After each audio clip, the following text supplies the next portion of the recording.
नमस्कार। विद्या मंदिर में आपका स्वागत है। आइए आज हम राम लक्ष्मण परशुराम संवाद के चौपाई एवं दोहा छंद प्रारंभ करते हैं। प्रस्तुत काव्यांश गोस्वामी तुलसीदास द्वारा रचित महाकाव्य रामचरितमानस के बालकांड से अवतरित है। सीता स्वयंवर चल रहा था। सीता स्वयंवर में रामचंद्र जी ने शिव धनुष को तोड़ दिया। जब परशुराम को यह समाचार ज्ञात हुआ तो वे क्रोधित होकर राम लक्ष्मण के समीप जाते हैं और उनसे संवाद करते हैं। जब मुनि परशुराम जी को यह पता चलता है कि शिव जी का धनुष तोड़ा गया है तो वो अत्यंत क्रोधित हो जाते हैं और अत्यंत क्रोध में भरकर वह राजा जनक से पूछते हैं कि इस शिव धनुष को किसने तोड़ा है। तब राजा जनक और सभा में उपस्थित सभी जन उसका कोई उत्तर नहीं दे पाते और भयभीत हो जाते हैं। तब राम ने सभी को भयभीत जानकर स्वयं उत्तर दिया। नाथ शंभुधनु भंजे निहारा हो इहि केऊ एक दास तुम्हारा। कह रहे हैं कि नाथ शंभुधनु शिव जी का धनुष भंज निहारा तोड़ने वाला, हे नाथ शिव जी का धनुष तोड़ने वाला आपका कोई एक दास ही होगा। आयेशु कहा कहिए किन मोही सुनि रिसाई बोले मुनि को ही। अब कहते हैं आगे राम जी कि मेरे लिए आयेशु आज्ञा, मेरे लिए क्या आज्ञा है, मुझसे आप बताइए, मुझे आप कहिए कि मेरे लिए क्या आज्ञा है। सुनि रिसाई बोले मुनि को ही। अब इस बात को सुनकर क्रोधित होकर मुनि उनसे बोले, सेवक सो जो करे सेवकाई, अरि करनी करिय लड़ाई। क्या कहते हैं, सेवक तो वही होता है जो कि सेवा का काम करे, सेवकाई सेवा का काम करे।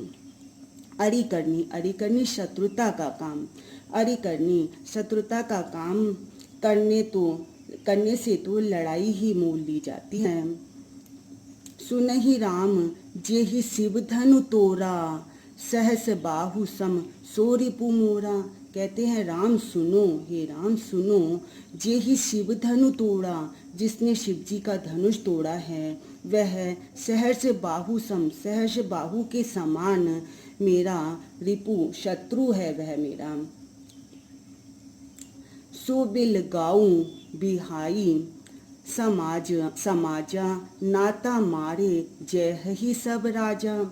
कह रहे हैं कि वह इस राजसभा को वह इस राज समाज को छोड़कर स्वयं अलग हो जाए, नहीं तो सारे राजा, ना तो मारे जय ही सब राजा, नहीं तो सभी राजा मारे जाएंगे। सुनि मुनि वचन लखन मुसुकाने, बोले परसु धरहि अब माने। उनके इन वचनों को सुनकर, मुनि परशुराम के इन वचनों को सुनकर लखन मुस्कुराने लगे, लक्ष्मण मुस्कुराने लगे और परशुराम जी का अपमान करते हुए बोले, परशुराम ही अपमाने, परशुराम जी का अपमान करते हुए बोले, बहु धनु ही तोरी लरिकाई, कबहु न असी रिस कीन्ही गोसाई। कह रहे हैं कि धनु ही, हमने बहुत सी धनुहियाँ बचपन में लड़काई लड़कपन में तोड़ी हैं। कबहु न असी रिस कीन्हे गोसाई, लेकिन गोसाई जी आपने कभी भी इतना अधिक रिस क्रोध उन पर कभी भी नहीं किया। यही धनु पर ममता के ही हेतु, सुनि रिसाई कह भृगुकुल केतु। कहते हैं कि यही धनु, इसी धनुष पर आपकी ममता किस कारण से है।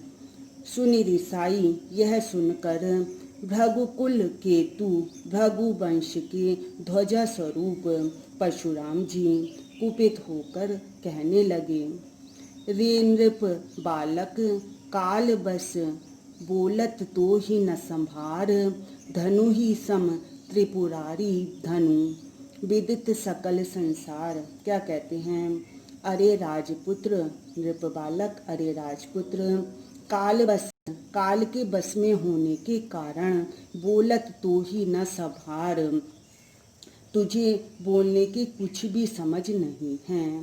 धनु ही सम त्रिपुरारी धनु।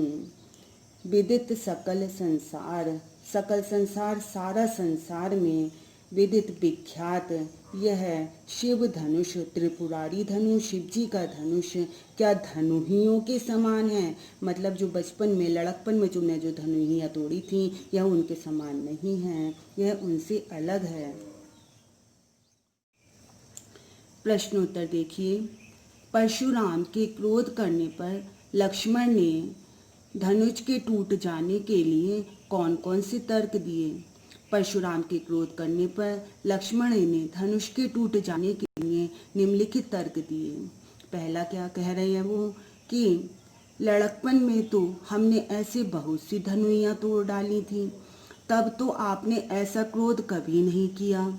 इसी धनुष पर आपकी ममता किस कारण है? यह धनुष तो पुराना होने के कारण श्री राम के छूने मात्र से ही टूट गया था। मतलब वो कहते हैं कि धनुष तो बचपन में हमने बहुत सारे तोड़े, परंतु आपने कभी भी हमसे इस तरह से कुछ नहीं किया, और ये तो बहुत पुराना हो गया था धनुष, जो मात्र श्री राम के छूने मात्र से ही टूट गया था।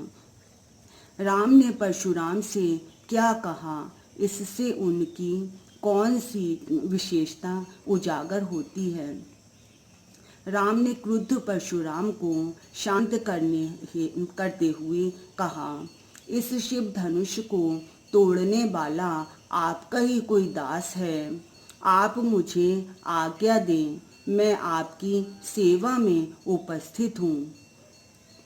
राम के वचनों में उनकी विनय, निडरता और सत्यप्रियता झलकती है। परशुराम किस लिए क्रुद्ध थे? परशुराम इसलिए क्रुद्ध थे क्योंकि सीता स्वयंवर में श्री राम ने उनके गुरु शिवजी का धनुष तोड़ दिया था। परशुराम इसे अपना और अपने गुरु का अपमान मान रहे थे। परशुराम के वचन सुनकर लक्ष्मण क्यों मुस्कुराए? परशुराम के वचन सुनकर लक्ष्मण को लगा कि परशुराम बोलने से और डींगे हाँकने में कुशल हैं, इसलिए उनके खोखलेपन पर लक्ष्मण मुस्कुराने लगे। अगर आपको मेरा वीडियो पसंद आया हो तो प्लीज़ इसे लाइक, शेयर और सब्सक्राइब अवश्य करें, और राम लक्ष्मण परशुराम संवाद का द्वितीय भाग देखने के लिए अगली वीडियो अवश्य देखें। धन्यवाद।